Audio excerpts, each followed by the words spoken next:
오늘 우리에게 주시는 하나님의 말씀 보도록 합니다.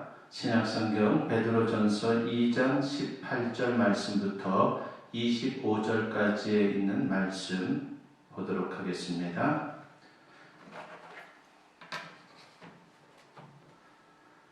찾으신 줄 알고 제가 공독해 올립니다. 사람들아, 범사에 두려워함으로 주인들에게 순종하되 선하고 관용하는 자들에게만 아니라 또한 까다로운 자들에게도 그리하라.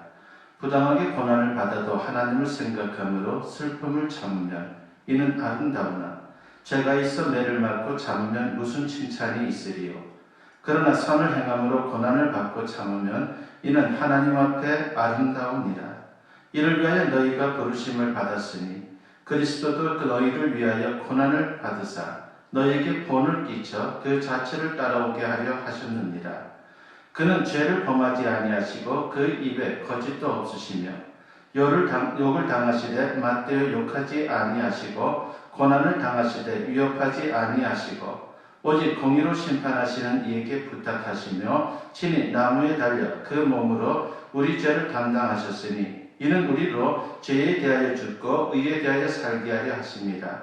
그가 채찍에 맞음으로 너희는 나음을 얻었나니 너희가 전에는 양과 같이 길을 잃었더니 이제는 너희 영혼의 목자와 감독 되신 이에게 돌아왔느니라. 아멘.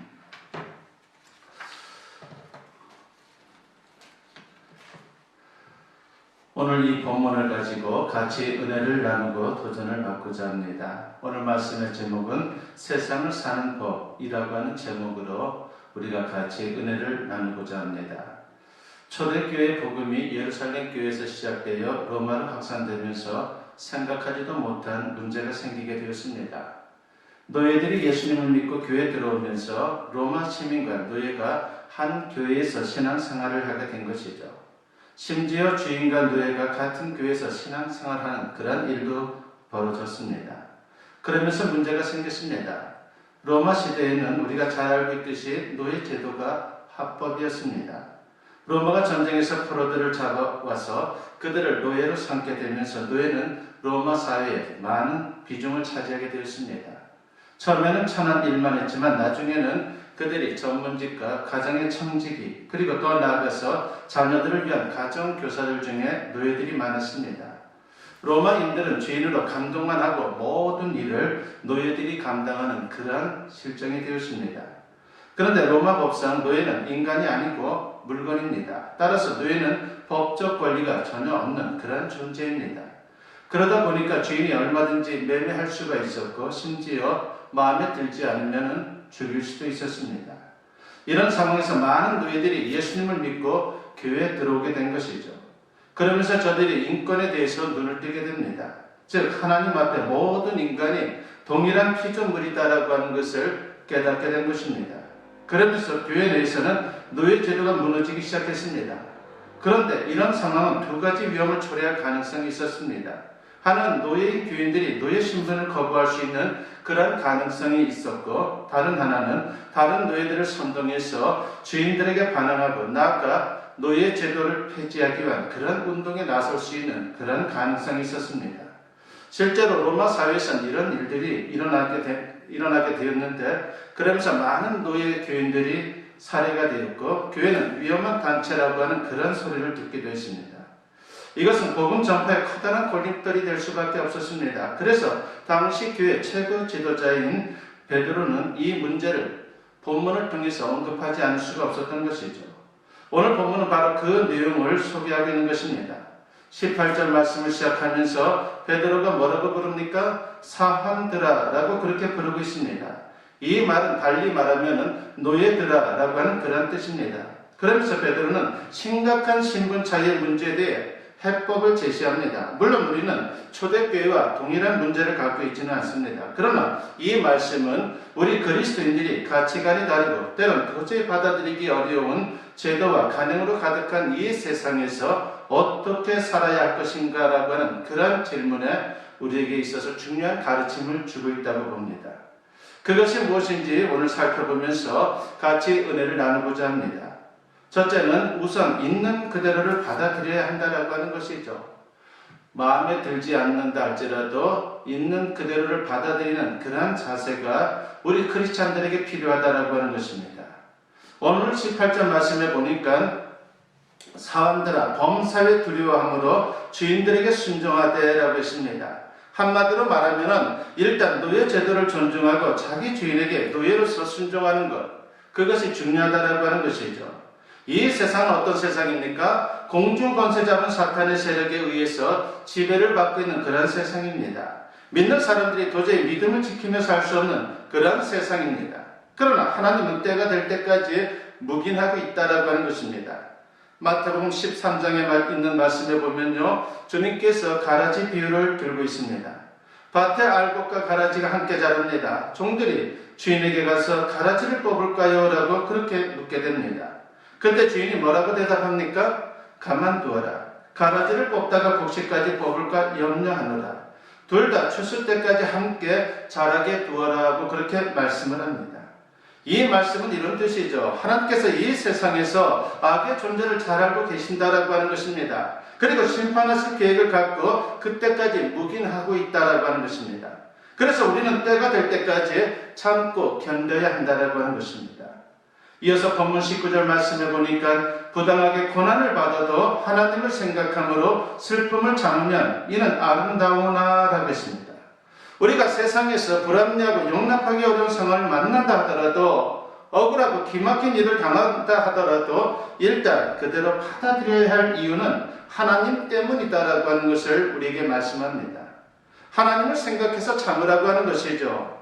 그렇다면 하나님을 생각해서 참는다는 것은 무슨 뜻입니까? 우선 하나님께서 이 부당하고 잘못된 상황을 아신다는 것입니다. 그리고 하나님께서 이 상황을 변화시키고자 일하고 계신다고 하는 것입니다. 나아가 이런 상황을 알면서도 하나님께서 뜻이 있어서 우리를 여기에 두셨다라고 하는 것입니다. 이 점을 생각하면서 주어진 상황을 긍정적으로 받아들이고 잘 참는 것, 이것이 우리 믿음의 사람들에게 있어서 참으로 중요한 지혜의 모습이다라고 하는 것입니다. 여러분, 그리스도인을 말할 때 누룩이다라고 그렇게 성경은 표현합니다. 처음 밀가루 반죽에 누룩이 뿌려지면요, 밀가루 반죽에는 이것이 누룩이 이물질에 불과합니다. 그러나 시간이 지날수록 누룩은 밀가루 안에 번지면서 서서히 밀가루에게 영향력을 행사하게 됩니다. 시간이 더 흐르면 어떻게 됩니까? 결국 밀가루 반죽 전체를 부풀게 하고 아주 맛있는 빵이 되게 합니다. 이러한 모습, 이것이 우리에게 필요하다라고 하는 것이죠. 여러분, 소파 방정환 선생님을 잘 알고 계실 것입니다.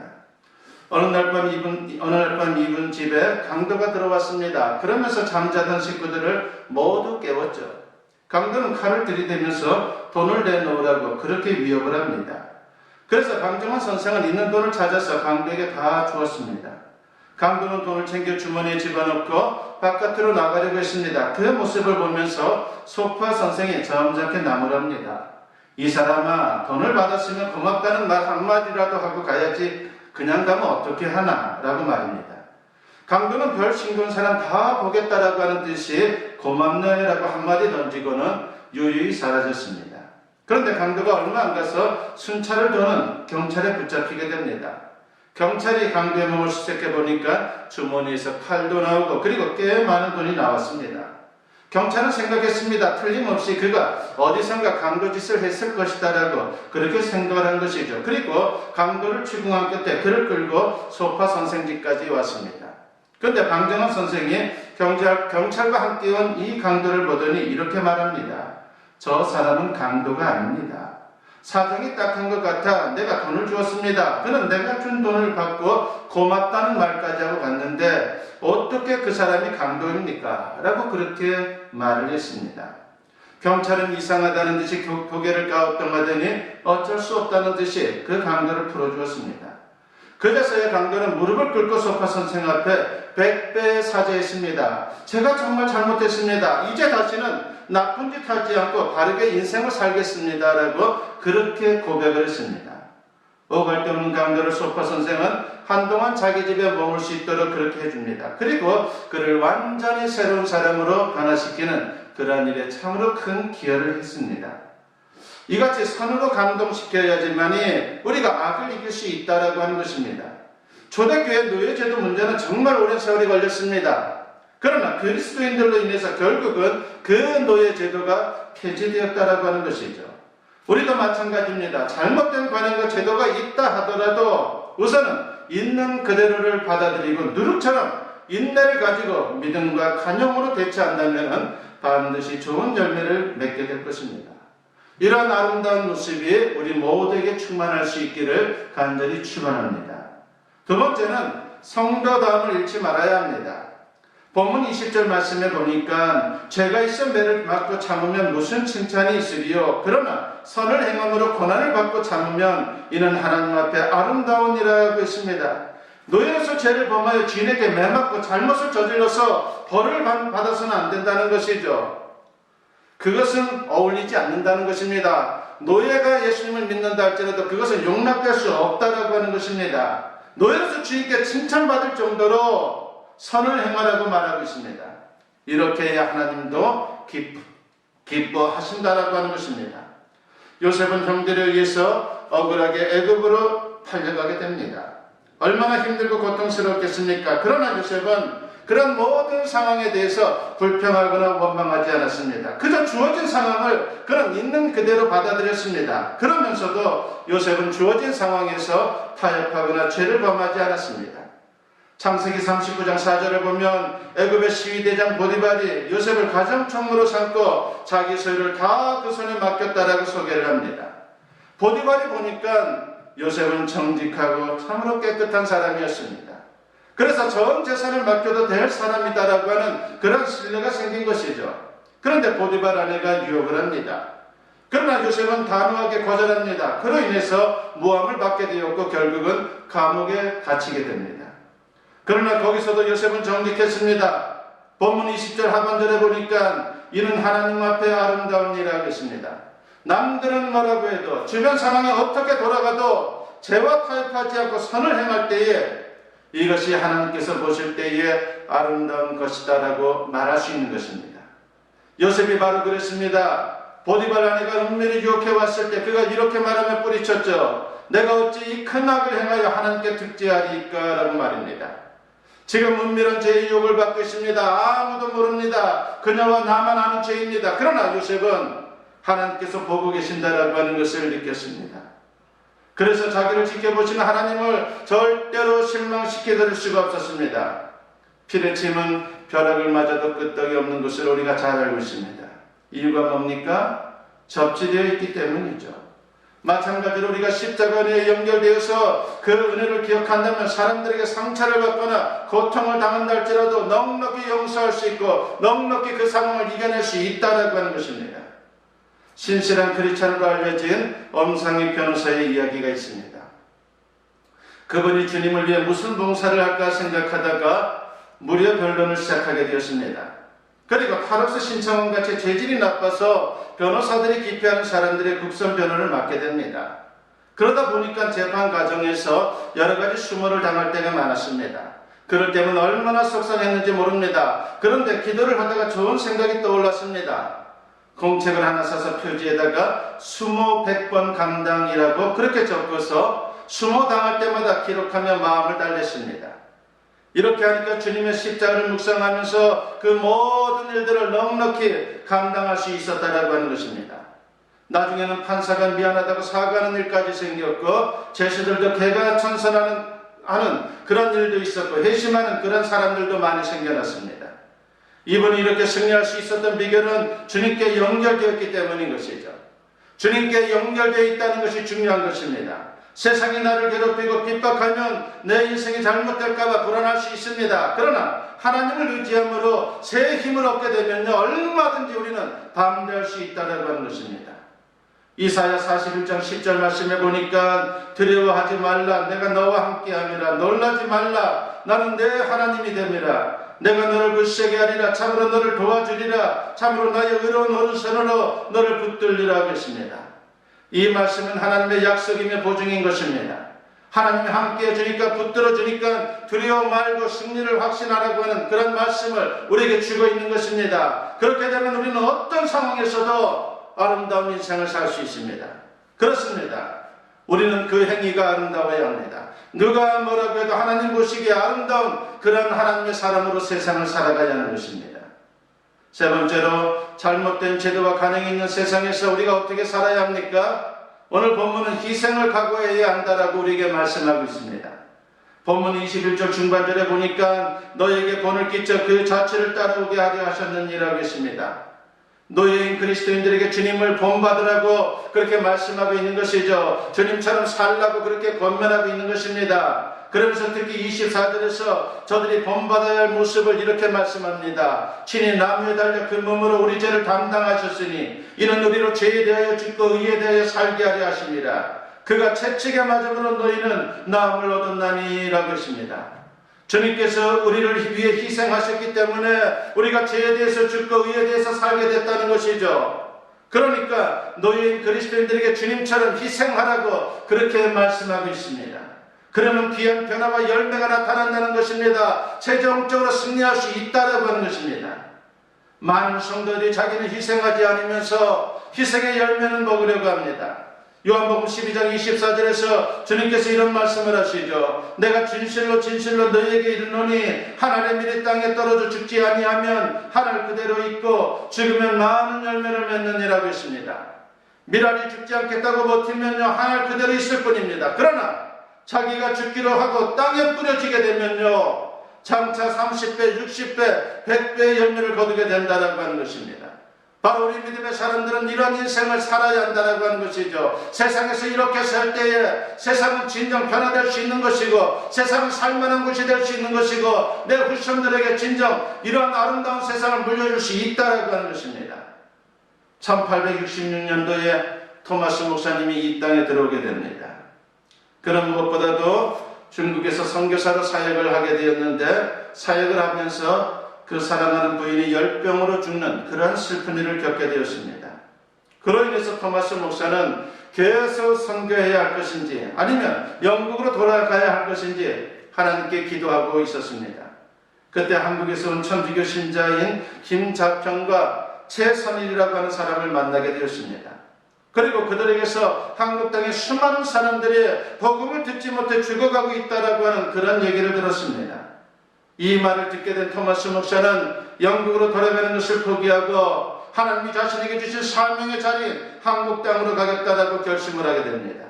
그렇게 해서 미국의 서머노라고 하는 배를 타고 대동강을 거슬러서 평양에 들어갔습니다. 그때 평양 감사했던 박규슈가 서머노에 불을 지르게 되죠. 그러면서 배에 탔던 많은 사람들이 대동강에 뛰어들면서 익사했습니다. 그리고 토마스 목사도 가지고 갔던 한문 성경을 대동강에 던지면서 이렇게 외쳤습니다. 이 성경이 너가 흘러가는 물을 마시는 자마다 복음이 들어가게 하옵소서. 이 성경이 너가 흘러간 땅을 적실 때마다 복음의 땅이 되게 하옵소서라고 그렇게 기도를 했습니다. 그러고 나서 그는 대동강에 뛰어들었습니다.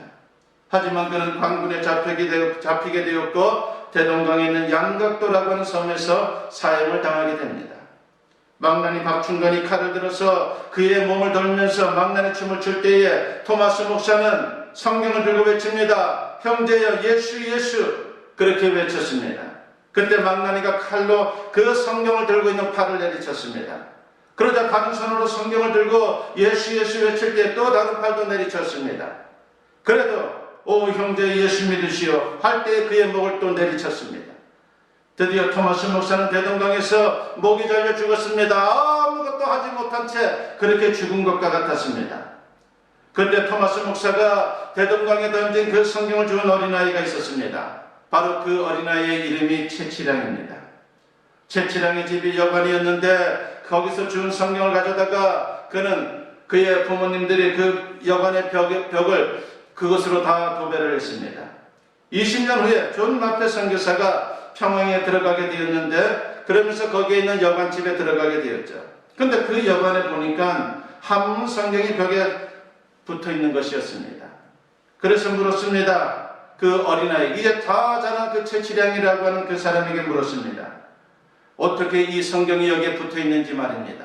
그 이유가 뭔지 어떻게 이것을 가져왔는지 그렇게 물었습니다. 그때 채치량이 말합니다. 제가 어렸을 때 대동강에 갔다가 예수쟁이가 목이 잘릴 때 던진 그 성경을 주워다가 벽지로 사용했습니다. 그래서 지금까지 이 벽지가 이 성경이 벽에 붙어 있는 것입니다. 라고 그렇게 대답을 했습니다.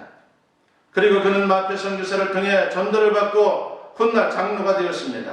그뿐만이 아닙니다. 토마스 목사의 목을 내리쳤던 그 박충건은 훗날 예수님을 영접한 후에 과거에 대해서 회개를 하게 되었고, 그리고 자기 집을 교회에 바쳤을 뿐만이 아니라 교회 장로가 되었습니다. 그렇습니다. 우리는 거룩한 희생을 각오해야 합니다. 그래야 선한 변화를 이룰 수 있고 좋은 열매를 거둘 수 있는 것입니다. 그리고 여기에 진정한 그리스도인다움이 있는 것입니다. 세상을 사는 동안 불의한 세상에서 우리는 늘 어떻게 살아야 할지를 고민할 수밖에 없습니다. 오늘 본문은 바로 거기에 대한 가르침을 주고 있는 것입니다. 먼저 용납하기 어려운 제도와 관행이 있어도 우선은 있는 그대로를 받아들여야 한다고 했습니다. 그러면서도 세상에 물들지 말고 세상과 타협하지 말아야 합니다. 즉 그리스도인됨을 잃지 말아야 하는 것입니다. 더 나아가 세상에서 거룩한 희생을 통해 선한 열매를 맺어야 한다고 했습니다. 이러한 아름다운 성도의 모습으로 주어는 세상을 살리는 일에 귀하게 쓰임받을 수 있는 저와 여러분 모두 될 수 있기를 주님의 이름으로 간절히 축원합니다. 기도드립니다. 사랑과 은혜가 충만하신 아버지 하나님 감사합니다. 오늘 말씀을 통해서 우리 믿음의 사람들이 세상에서 어떻게 살아야 할지에 대해서 같이 생각해 보았습니다. 아버지 하나님, 불의한 세상입니다. 참으로 어떨 때는 받아들이기 어려운 그러한 세상의 모습을 볼 때도 많습니다. 그러나 주님은 베드로를 통해서 우리에게 중요한 말씀을 주고 있습니다. 있는 그대로를 받아들이는 그런 자세가 우선적으로 중요하다고 했습니다. 그러면서 세상에 물들지 말라고 했습니다. 그리스도인다움을 보여야 한다고 했습니다. 그리고 희생하라고 했습니다. 이 말씀이 나의 말씀이 되게 하시고 이러한 인생을 살아가는 우리의 모습을 통해서 주와는 세상을 살리는 하나님의 백성들 다 되게 하여 주시옵소서. 아버지 하나님, 코로나19로 인해서 많은 이들이 고통 중에 있습니다. 아버지 하나님, 세상 가운데 주님의 은혜가 너무나도 필요합니다. 우리 믿음의 사람들 세상에서 낙심하지 않게 하시고 주님 안에서 소망을 가지고 참으로 힘들어하는 이들에게 참으로 큰 위로를 전해줄 수 있는 아름다운 모습이 되게 하여 주시옵소서. 감사드리옵고 예수님의 이름으로 기도드리옵나이다. 아멘. 축복 기도드립니다.